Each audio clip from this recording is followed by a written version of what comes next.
Assalamualaikum warahmatullahi wabarakatuh. Jumpa lagi dengan YKTB Channel. Kali ini saya akan melengkapi video-video sebelumnya mengenai Google Classroom.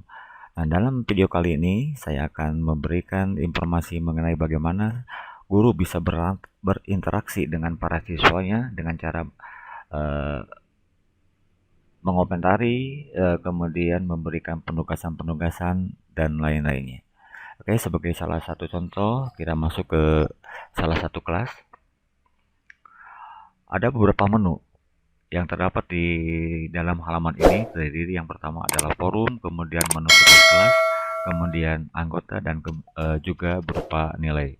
Nah, di dalam forum berarti ini merupakannya berandanya kelas sehingga guru dan siswa bisa saling berinteraksi. Kemudian dalam menu tugas kelas tentunya adalah berisi penugasan-penugasan atau materi-materi yang akan diberikan. Kemudian di menu anggota ini akan terlihat siapa saja yang berada di dalamnya, yang terdiri dari para siswa, kemudian juga nilai. Nah, langkah selanjutnya, bagaimana caranya seorang guru memberikan tugas? Kita lihat dengan cara klik, kemudian ada tanda plus atau tanda tambah. Ya, kita klik buat. Nah, di sini terdiri dari beberapa jenis. Yang pertama ada tugas kuis, ada pertanyaan, materi, topik. Nah, bagaimana cara penggunaannya? Kita klik dulu topik. Kita tentukan topiknya supaya terkelompok nantinya. Ya, di sini judulnya berikan judul materi produk kreatif dan kewirausahaan. Kebetulan ini yang saya ajarkan, kemudian tambahkan. Ya. Nah, ini nantinya juga akan terlihat di berandanya siswa. Ya, kemudian apa isi materinya kita buat lagi. Kemudian kita klik materi. Materi ini adalah materi yang akan kita sampaikan kepada siswa.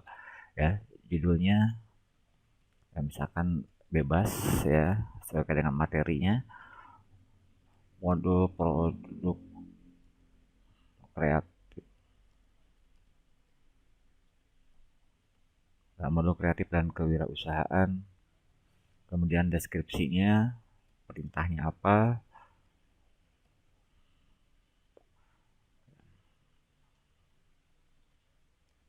ya pelajari dengan seksama.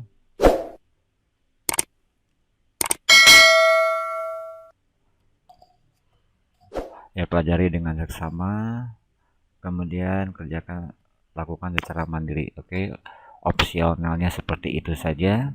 Ya, kemudian kita tambahkan materinya. Ada berbagai macam pilihan untuk menambahkan materi, bisa melalui Google Drive, artinya file-filenya sudah tersimpan di Google Drive kita, kemudian bisa berupa link, kemudian berupa file yang tersimpan di laptop atau komputer para guru, kemudian kita sertakan juga link YouTube-nya. Sebagai contoh, saya akan mempergunakan file. Ya, sisipkan file dengan Google Drive atau bisa langsung file dari perangkat Anda. Oke, saya sisipkan modul PKK kelas 12, kemudian open. Nah, bila ingin menambahkan file yang lainnya, kita bisa tambahkan juga. File lainnya kebetulan saya siapkan PowerPoint-nya, produk massal. Oke, sudah ada 2 materi yang sudah saya sisipkan. Nah, kemudian jangan lupa upload.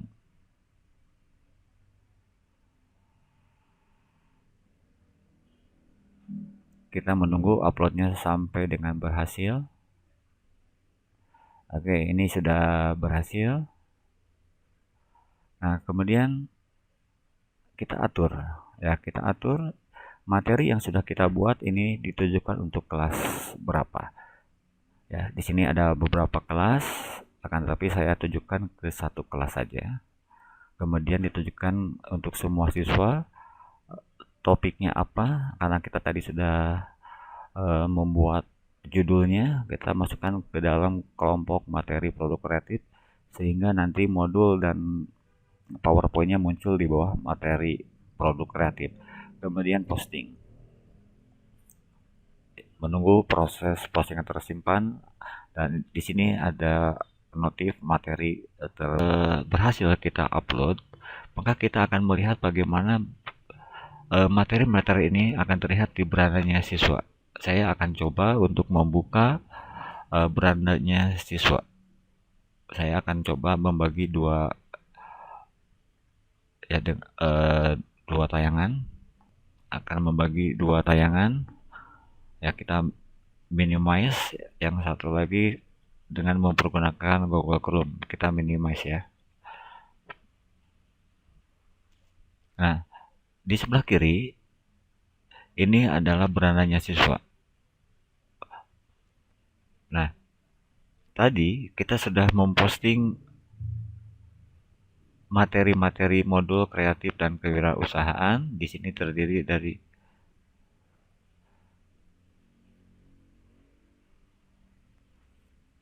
sudah memposting, sudah otomatis modulnya ini di beranda siswa dan ini adalah di berandanya guru. Ya, sudah otomatis akan muncul.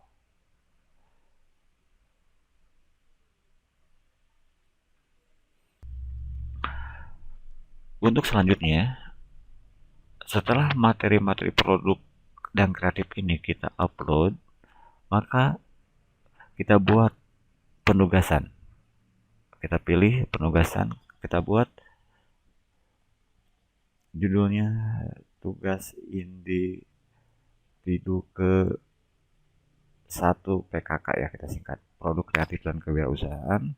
Kemudian opsi petunjuknya adalah ya, pelajari dulu modul atau materinya. Kedua, kerjakan tugas individunya. Ketiga, bila sudah selesai, jangan lupa unggah hasil tugas individunya.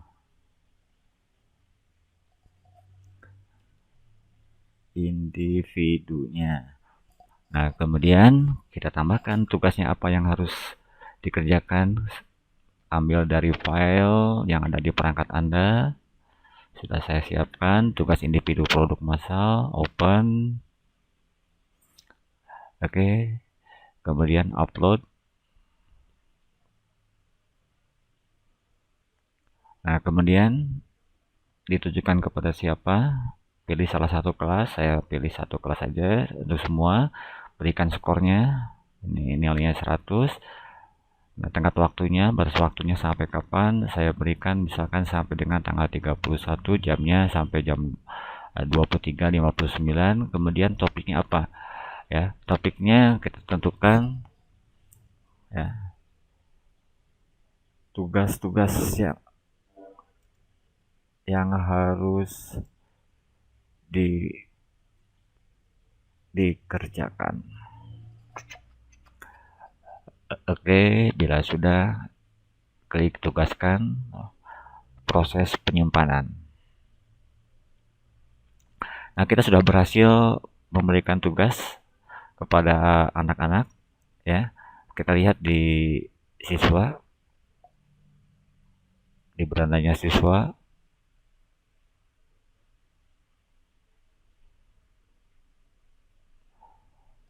Nah, ini postingan terbaru, tugas baru, tugas individu ke 1 PKK. Ya, untuk melihatnya.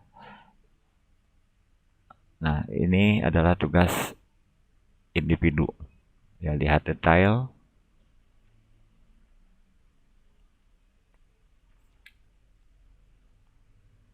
Ya. Ini bisa dilihat tugasnya sudah masuk. Ini adalah tugas-tugas yang memang harus diselesaikan oleh siswa. Nah, akan tetapi biasanya dan seharusnya kalau tugasnya mau dikerjakan, terlebih dahulu siswa harus melihat materi-materinya. Ya, harus kembali lagi ke kelas. Ya, berarti siswa harus lihat dulu materi-materinya dulu. Oke, materinya ada 2. ini materinya. Kemudian materi berupa PowerPoint-nya juga sudah ada, ya berarti dibaca dulu oleh siswa. Nah, kalau sudah dibaca, berarti siswa harus mengerjakan tugas-tugasnya. Ya, mengerjakan tugas-tugasnya. Nah, ini yang harus dikerjakan.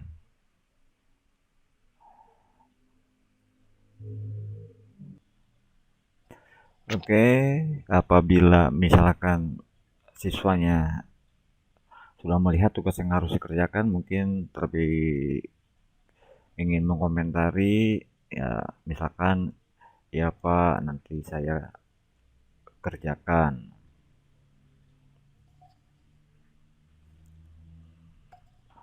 Maka komentar ini nanti akan terlihat di berandanya guru.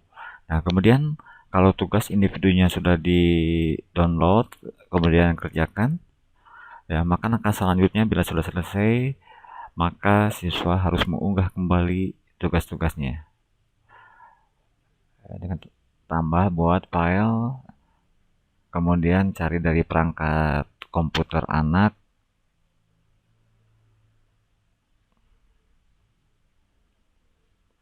dari perangkat anak ya, jadi artinya si anak sudah mengerjakan lah siswa ya. Siswa sudah mengerjakan, ini hanya sebagai contoh saja. Oke, ini tugas individu masalahnya sudah diisi, kemudian di-upload.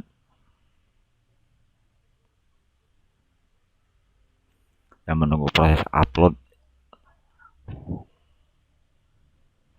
Nah, kemudian bisa dikomentari juga sebagai penambahan bahwa tugas sudah dikerjakan.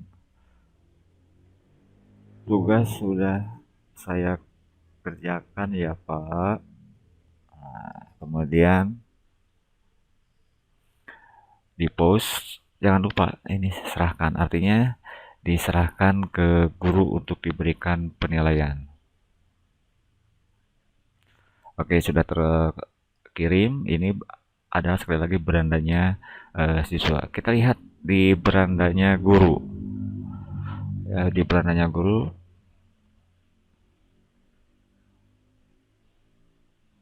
Nah, ternyata di sini sudah ada komentar 1. Ya. Dari komentar 1 berarti sini sudah ada 1 yang diserahkan. Ya. Nah, guru berkewajiban melihat tugas. Oh, ternyata tugasnya sudah diserahkan oleh Parisa Amelia.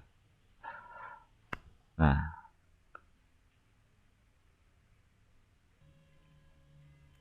ternyata tugas individu kesatunya PKK itu sudah diserahkan oleh Farisa Amelia. Kita lihat tugasnya. Dan guru melakukan penilaian yang memeriksa dan menilainya. Oke, kita lihat jawaban. Oh, ternyata jawabannya sudah diisi. Ya, jawabannya sudah diisi. Nah, kemudian kita berikan penilaian. Ya, kita berikan nilai misalkan 95. Ya, tugas individunya 95. Kemudian kita sertakan komentar. Sudah dikoreksi. Sudah dikoreksi. Terima kasih. Ya, berikan komentar, kemudian posting. Nah, jangan lupa bahwasanya lembar jawaban yang sudah dinilai itu dikembalikan lagi kepada siswa sehingga siswa akan melihat skornya.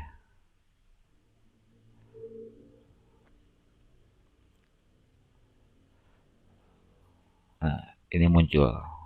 Nah, kita lihat lagi di berandanya siswa. Setelah guru memberikan penilaian, kita refresh dulu.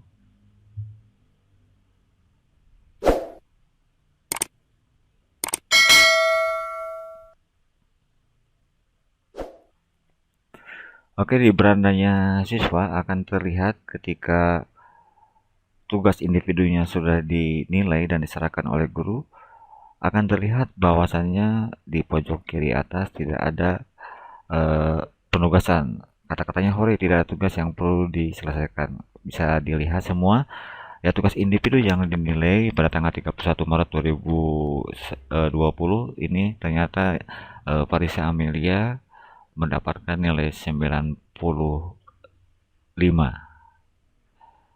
ya.